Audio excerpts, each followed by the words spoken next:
Welcome to Brain Vision. In this problem, we're going to be looking at an incident beam of light as it travels through three polarizers. So here's our incident beam headed in this direction.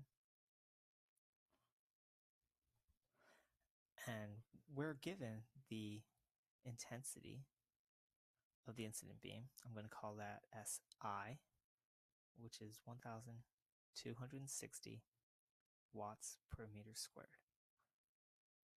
What we're going to be looking for is the average intensity of the transmitted light.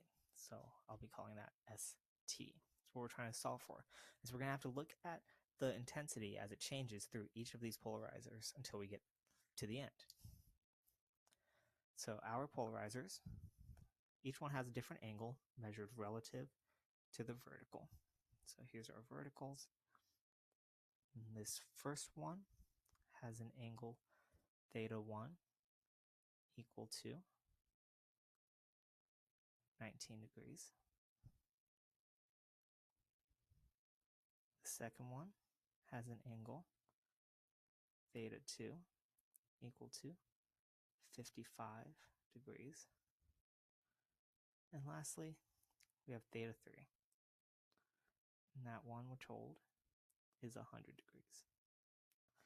So as it travels through each of these polarizers, the intensity of the light is going to change slightly, and we're going to get at the other end a transmitted light that's a lower intensity than what we started with. Now, since we have over here unpolarized light to begin with, then we know that quite simply, after it goes through the first polarizer, the transmitted intensity is just 1/2 what we started with, no matter what angle theta is. Because the light is starting off unpolarized, it's always going to end up being just 1/2 of that intensity after it goes through the first polarizer. Because unpolarized light relative to a polarizer, half of it will get through, the other half is perpendicular, and so you lose that half.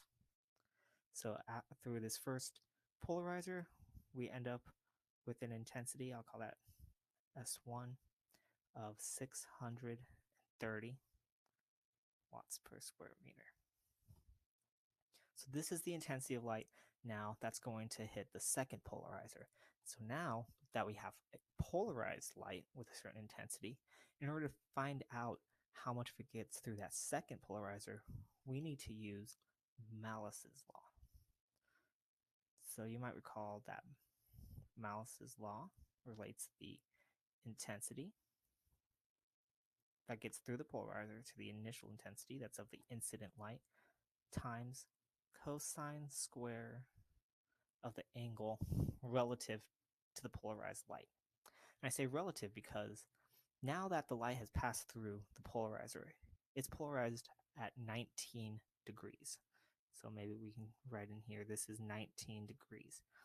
Well, the second one is 55 degrees to the vertical, which makes it relative to the way the light's currently polarized.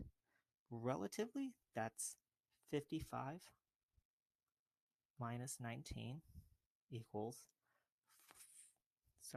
36 degrees.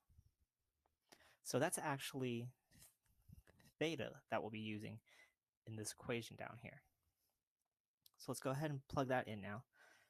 We have the second intensity coming through the second polarizer, S2, is equal to 630. That's the incident light after it gets through the first polarizer, 630 times cosine squared of 36 degrees.